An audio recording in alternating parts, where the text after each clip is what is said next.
जरा बुक देना मेरे को। और डस्टर कहाँ है? डस्टर उठाइए उधर से।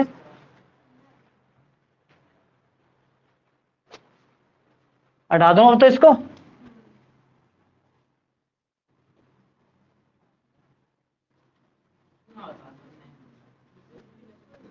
क्या कह रहा है? कचू ना बता दे। सर कह रहे हैं सर जी कह रहे सर ने कचू बता का पेपर क्या है मैंने कचू ना आता।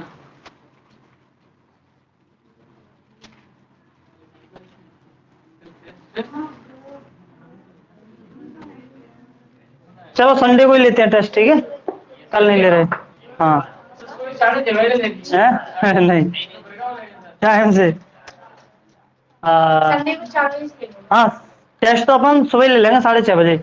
सीधे ऊपर आ जाना, यहाँ मत रुकना कोई भी, ठीक है? बच्चे तो रुक जा रहे फिर बाद में जाएंगे। सीधे ऊपर चले जाना जो भी आ जाए, ठीक है? तो अपन लोगों ने कल 8 पॉइंट बन के लगभग सारे फॉर्मूले डिराइव कर लिए थे ना, लगभग क्या सारे ही कर लिए थे अपन लोगों ने। तो आज अपन 8.2 के फॉर्मूला को और देख लेते हैं, ठीक है? सारे फॉर्मूले अपन डिराइव करके रख लेते हैं, उसके बाद फिर अपन स्टार्ट करेंगे, ठीक है? तो याद है ना सारे फॉर्मूले कल के? क्या बताया था किसने, कहां से इसका हिस्ट्री शुरू हुई थी? तो आर्यभट्ट जी ने बताया था कुछ ना। क्या बताया था कि ट्रायंगल एक क्या है? 6 सदस्यों का एक परिवार है ना, एक फैमिली है ना, जिनमें आपस में क्या होते हैं, जैसे एक फैमिली में संबंध होते हैं वैसे आपस में इनमें भी संबंध होते हैं ना, भुजाओं के आपस में, कोणों के आपस में, इस तरीके से उन्होंने कुछ संबंध बताए इनमें। फिर उन संबंधों को नाम दिया। पहले संबंध को नाम दिया साइन, दूसरे को कोसाइन है ना, कॉस। ये तो बाद में आया है ना, पहले उन्होंने फुल फॉर्म दिए। ध्यान रखना ओटीओ में ऐसे पूछा जाता है। कैसे पूछा जाएगा? आप लोगों को दे दिया जाएगा टेंजेंट। क्या दे दिया जाएगा? टेंजेंट। और क्या पूछा जाएगा पता है? इसका संक्षिप्त रूप बताओ, यानी कि इसका छोटा रूप बताओ, शॉर्ट फॉर्म इसकी। तो क्या होगी इसकी शॉर्ट फॉर्म? टेन, ठीक है? ऐसा पूछ लेता है पेपर में, तो आप लोग, इसलिए मैंने वो लिखाए थे ताकि वो उनकी शॉर्ट फॉर्म वगैरह आप लोगों को क्या रहे, याद रहे, ठीक है? और उसके बाद अपन लोगों ने जो भी उन्होंने रिलेशन बताया था, उस रिलेशन का क्रक्स ये था कि आप लोग इससे उसको याद कर सकते हैं ना, लाल और कक्का, ठीक है? लाल बटे कक्का। यहाँ पे क्या होता था? साइन। यहाँ पे क्या होता था? साइन। यहाँ पे कॉस, यहाँ पे टेन, और यहाँ पे कोसेक और सेक और कॉट, ठीक है? ये होता था, है ना? साइन का फॉर्मूला क्या होता था? लंब बटे कर्ण, है ना? तुम्हारे लिए यहाँ पे इंग्लिश में क्या होता था? पी बी पी, है ना? फिर यहाँ पे क्या होता था? एच और बी, है ना? पी का मतलब परपेंडिकुलर था, बी का मतलब बेस था, और एच का मतलब हाइपोटेन्यूज था। तो साइन का क्या होगा? परपेंडिकुलर अपॉन हाइपोटेन्यूज, यानी कि लंब बटे कर्ण। कॉस का क्या होगा?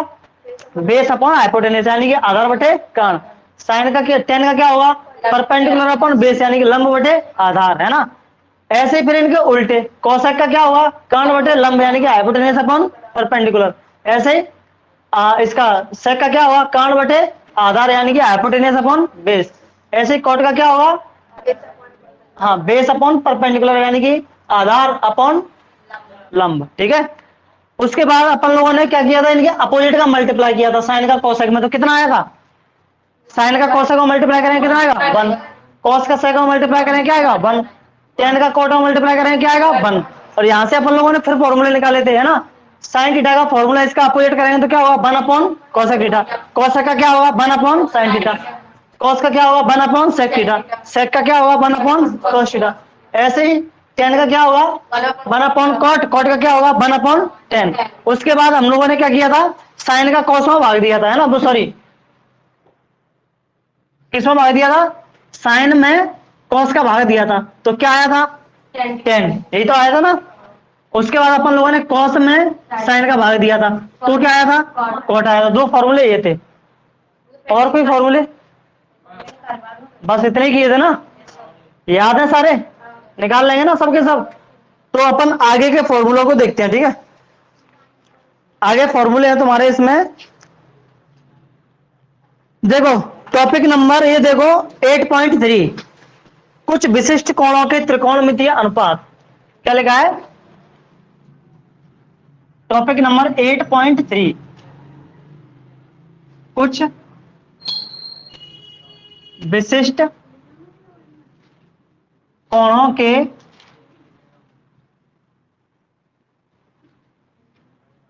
त्रिकोणमितीय अनुपात। फॉर्मूले सारे इसलिए अपन ड्राइव कर रहे हैं ताकि कॉपी में तुम्हारे सारे एक साथ फॉर्मूले हो जाए पहले, ठीक है। तो इसमें अपन देखेंगे, इंग्लिश में बोलना ना क्या लिखा है इसका,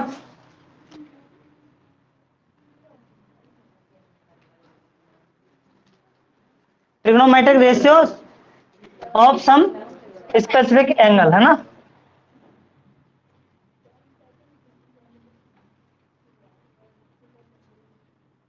ratio of some specific angle, ठीक है। तो इसमें अपन 0 डिग्री का, 30 डिग्री का, 45 का, 60 का और 90 का, इतने एंगल पढ़ेंगे, ठीक है। उसके आगे तुम पढ़ोगे कब, 11th क्लास में, है। तो चलो पहले इनको देखते हैं अपन, ठीक है। तो देखना इसमें तो आप लोगों को ये दिख रहे होंगी वैल्यू, है ना। साइन 45, कॉस 45, टेन 45, है ना। फिर कॉस एक्स सेक और कॉट, इस तरीके से इनकी, है ना। तो देखो बाद में एक टेबल बनी हुई है, ये वाली टेबल तुम्हें याद करनी पड़ेगी, है ना। कर लेंगे इसको याद। देखो साइन 0 का मान कितना है, 0। साइन 30 का मान कितना है, 1/2। साइन 45 का 1/√2। साइन 60 का √3/2। साइन 90 का 1, ठीक है। याद करना काफी मुश्किल है ना इनको, कि बहुत आसान है। 3 को याद करो, 3 का उल्टा कर दो। 3 को याद कर लो, 3 का उल्टा कर दो। ये क्या कह रही है भाई, साइन फर्स्ट 10 का कर दो और उनका अच्छा साइन कॉस 10 के याद कर लो, बाकी के उल्टे कर दो, है ना। जैसे अपन लोगों ने फॉर्मूले उल्टे किए थे। लेकिन साइन कॉस 10 के भी याद ना करना पड़े, वैसे याद हो जाए तो मजा आ जाएगा ना, मौज हो जाएगी, है। तो मौज करते हैं अपन, ठीक है। हाँ, तो फॉर्मूले तो हमारा रट्टा नहीं लगाने पड़ेंगे एक भी। देखो अपन निकालेंगे पहले किसकी वैल्यू, साइन 0 की वैल्यू निकालेंगे, किसकी, साइन 0 की। तो यहां पे अपन लिखते हैं क्या, 0 1 2 3 4। देखो हमारे पास 5 एंगल है ना, 1 2 3 4 और 5। तो इसमें हमारे पास कितनी वैल्यू ले ली हमने 0 से, 1 2 3 4 और 5, ठीक है। मैं जो कर रहा हूं, जो काम कर रहा हूं, उससे वैल्यू आएंगी किसकी, सारी साइन 0 की वैल्यू आ जाएंगी, किसकी, साइन 0 की। तो देखो इनका सबका क्या कर लो तुम, इनमें सब में 4 से डिवाइड कर दो। 0/4, 1/4, 2/4 और 3/4 और 4/4। अब इसको क्या कर लो, इसका रूट ले लो इनका सबका, 4 से डिवाइड करके क्या ले लो, इसका रूट, ठीक है। समझ में आया ना इतना। क्या करना है अपन को, 4 से डिवाइड करना है और इसका रूट ले लेना है। अब देखो 4 से तुम 0 को डिवाइड करोगे तो क्या आएगा, 0, और 0 का तो इसका रूट क्या आएगा, 0। 1 का इसका रूट कितना होता है, और 2 का इसका रूट कितना होता है, वो सॉरी 4 का इसका रूट कितना होता है, 2, है ना। 2 का कोई स्क्वायर रूट होता है क्या, नहीं होता, तो ये अंडर रूट में फंसा रहेगा। 4 का स्क्वायर रूट कितना होता है, 2, है ना। और √3 का स्क्वायर रूट कुछ होता है क्या, 3 का स्क्वायर रूट नहीं ना, तो ये √3 आएगा। और 4 का स्क्वायर रूट 2 और 4 का स्क्वायर रूट 1। अच्छा 4 से 4 कट गया, क्या बचा 1, और 1 का स्क्वायर रूट कितना 1, ठीक है। इसको देखो मैं और सॉल्व कर सकता हूं, √2 को, √2/2 है ना। क्या मैं इसको ऐसा लिख सकता हूं, √2 नीचे √2 इंटू √2, इससे कट जाएगा, क्या बचेगा 1/√2 लिख दूं मैं यहाँ पे 1/√2, ठीक है। कहां से आया, वो आया वहां से 1/√2। ये तुम्हारी वैल्यू आ गई किसकी, साइन 0 की, किसकी वैल्यू आ गई है।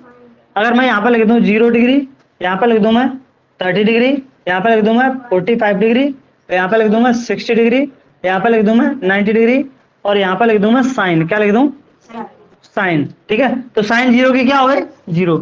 साइन 30 की क्या हो गई 1/2। साइन 45 की 1/√2। साइन 60 की √3/2। साइन 90 की 1, ठीक है। अब देखो कॉस की निकालो, कॉस 0 की, जो साइन 90 की होगी वही कॉस 0 की होगी। तो वहां से उल्टा करके लिखना शुरू कर दो, 1√3/2। यहाँ पे कितना आ जाएगा 1/√2। ये कहां पर 1 जाएगा, इधर 1/2। ये क्या बन जाएगा 0। तो जो साइन 0 की थी वही कॉस किसकी है 90 की है। देखो है ना, यहाँ पर साइन 0 की 0 है, यहाँ पर कॉस 90 की 0 है। यहाँ पर साइन 30 की 1/2 है, यहाँ पे कॉस 60 की 1/2 है। तो उल्टा कर दो, ठीक है। अब निकालनी है अपन को किसकी, tan की वैल्यू, किसकी, tan की। तो tan की निकालेंगे तो देखो कैसे निकालेंगे tan की वैल्यू। तो पता है tan थीटा का फॉर्मूला क्या था, tan थीटा का साइन अपॉन कॉस था ना, sine theta upon cos theta, ये तो था। यानी कि साइन थीटा की वैल्यू में तुम किससे डिवाइड कर दो, कॉस थीटा की वैल्यू से। तो किसकी वैल्यू आ जाएंगी, tan थीटा की वैल्यू आ जाएंगी। तो देखो साइन 0 की वैल्यू कितनी है 0, और कॉस 0 कितनी है 1, 1 से 0 को डिवाइड करेंगे तो क्या आएगा 0।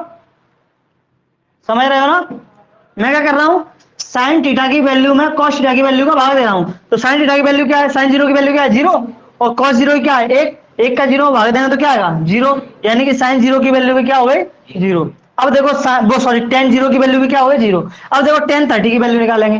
तो tan 30 में साइन 30 का मान कितना है 1/2, और कॉस 30 का मान कितना है √3/2। तो देखो मैं डिवाइड करूंगा 1/2 को किससे, √3/2 से। देखो 2 से 2 कट जाएगा, क्या बचेगा 1/√3।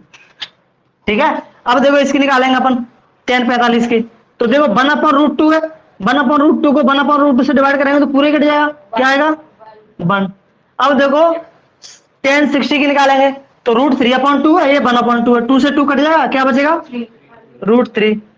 देखो ये 1 है ये 0 है, क्या आएगा 0। जब भी 0 से किसी नंबर को डिवाइड करते हैं तो वो क्या हो जाता है 0 नहीं होता, इनफाइनाइट होता है। क्या होता है इनफाइनाइट, हाँ कोई वैल्यू नहीं होती इसकी, अपरिभाषित होता है। क्या होता है अपरिभाषित, नॉट डिफाइंड। ठीक है। तो ये हो गई हमारी किसकी वैल्यू, tan की वैल्यू। अब अगर वैल्यू चाहिए हमें किसकी, साइन cos tan हो गया, अब चाहिए हमें किसकी cosec की। तो cosec बताओ, cosec किसका उल्टा होता था, साइन का रिवर्स होता था ना। साइन को रिवर्स कर देंगे तो किसकी वैल्यू आ जाएगी cos की। तो साइन 0 की वैल्यू क्या है 0, 0 को उल्टा करेंगे तो क्या लिखेंगे 1/0, है ना, क्योंकि 0 के नीचे कुछ नहीं है। तो 0 के नीचे मान लो 1 है, इसको उल्टा करेंगे अपन, क्या करेंगे उल्टा, तभी तो cosec की वैल्यू आएगी। उल्टा करेंगे तो क्या होगा 1/0, और नीचे 0 आ गया तो इसका मतलब क्या है इनफाइनाइट। ठीक है। अब निकाल लो किसकी cosec 30 की। cosec 30 की निकालोगे तो साइन 30 का क्या है 1/2, cosec 30 का क्या हो जाएगा 2/1। नीचे 1 आएगा तो 1 से 2 को डिवाइड करेंगे तो वो 2 ही आएगा, है ना। अब cosec 45 के निकालो 1/√2 है, इसको उल्टा करेंगे तो क्या होगा √2/1 होगा, नीचे 1 को रखते नहीं है। ठीक है। अब cosec 45 की 60 की निकालो, cos साइन 60 की कितनी है √3/2, तो इसकी क्या हो जाएगी 2/√3। ठीक है। उसके बाद अपन को चाहिए cosec 90 की। तो देखो साइन 90 की कितनी है 1, 1 को उल्टा करेंगे तो क्या आएगा कुछ नहीं है, 1 को नीचे तो 1 ही मान लेंगे, उल्टा करेंगे तो 1 ही आएगा। यानी कि इनकी वैल्यू cosec की क्या आ गई, ये आ गई। अब कौन बचा है sec, cosec, उसके बाद आएगा तुम्हारा sec। ठीक है। sec किसका उल्टा होता है cos का। तो cos 0 की वैल्यू कितनी है 1, 1 का नीचे कुछ नहीं है तो अपन क्या मानेंगे 1, उल्टा करेंगे तो क्या आएगा 1/1, 1/1 का मीन्स क्या 1 ही आएगा, फाइनली क्या आएगा 1। अब देखो sec 30 की निकालो, तो cos 30 की कितनी है √3/2, तो इसकी क्या हो जाएगी 2/√3। हाँ है, हाँ हाँ हाँ ऐसे हो जाएगा ये। ठीक है। यहां से उल्टा कर दो, देखो 1 2/√3, अब क्या आएगा √2। देखो निकाल के भी देख लो, देखो sec किसका निकालना है मेरे को 45 का। sec 45 का निकालेंगे तो cos 45 का कितना है 1/√2, तो इसका क्या आ जाएगा √2। और वैसे पीछे से देखो लिख के देखो 1 2/√3, फिर √2 आ गया, है ना। तो उसके बाद क्या है अपना sec 60, तो cos 60 कितना है 1/2, तो इसका क्या हो जाएगा 2/1, 2/1 का मीन्स क्या है 1 ही है। अब sec चाहिए 90 का, तो cos 90 कितना है cos 90 0 है, तो 0 के नीचे कुछ नहीं है, तो 0 के नीचे आप लोग 1 ले सकते हैं, उल्टा करेंगे तो क्या आएगा 1/0, फिर से इनफाइनाइट हो गया, है ना। तो ये हो गया तुम्हारा sec। उसके बाद कौन बचा है cot। तो कॉट किसका उल्टा होता है? 10 का। तो 10 जीरो की वैल्यू क्या है? 0। तो 0 को उल्टा करेंगे तो क्या आएगा? 1/0, 1/0 यानी कि इनफाइनाइट। क्या आएगा?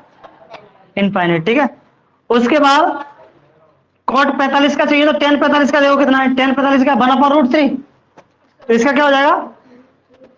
√3। ठीक है। उसके बाद है, हाँ, इसका क्या हो जाएगा? 1। उसके बाद इसका √3 है, √3 का क्या हो जाएगा? 1/√3। ये इनफाइनाइट है, इनफाइनाइट का उल्टा करेंगे तो क्या हो जाएगा?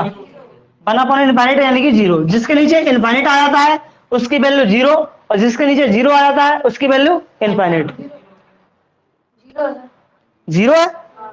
अच्छा, 10, हाँ हाँ, देखो इसके नीचे कुछ नहीं, 1 होगा ना, इनफाइनाइट आएगा तो क्या आएगा? 0। ठीक है। जिसके नीचे इनफाइनाइट आ जाता है वो 0, और जिसके नीचे 0 आ जाता है वो क्या हो जाता है? इनफाइनाइट। ठीक है, करो नोट।